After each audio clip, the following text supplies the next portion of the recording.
మానవాళికి మహోన్నత సేవలందించిన బాబా ఇక లేరన్న వార్త నమ్మలేకపోతున్నామని సంతాపం తెలిపారు గుంటూరు ఎంపీ రాయపాటి సాంబశివరావు. ఆయన చేపట్టిన కార్యక్రమాలు కొనసాగాలంటే సత్యసాయి ట్రస్ట్ ను ప్రభుత్వం అధీనంలోకి తీసుకోవాలని ఆయన అభిప్రాయపడ్డారు. కోట్లాది మంది ఆరాధ్యమైనటువంటి సత్యసాయిబాబు గారు ఈరోజు నిర్యాణం జరిగింది. నిర్యాణం పరిపాలించారు. అందరూ కూడా కోట్లాది మంది భక్తులు దేశ విదేశాల నుంచి వచ్చి వారికి హస్తర్పణం చేస్తున్నారు. ఈ ట్రస్ట్ వ్యవహారం రాష్ట్ర ప్రభుత్వం అధికారంలో తీసుకొని ఎందుకంటే కొన్ని వేల లక్షల కోట్ల రూపాయలు ఈ ట్రస్ట్లో డబ్బులు ఉన్నాయి. దాన్ని పూర్తిగా సద్వినియోగం చేయాల్సిన బాధ్యత రాష్ట్ర ప్రభుత్వం మీద ఉంది.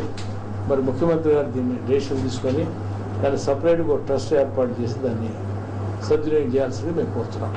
హ్యాండ్ ఓవర్ అంటే అదే కదా, ట్రస్ట్కి వేరే సపరేట్గా గవర్నమెంట్ బాడీని వేసి దాన్ని సద్వినియోగం చేయాల్సింది. ఎందుకంటే బాబా గారు కొన్ని చాలా మంచి సేవలు చేశారు.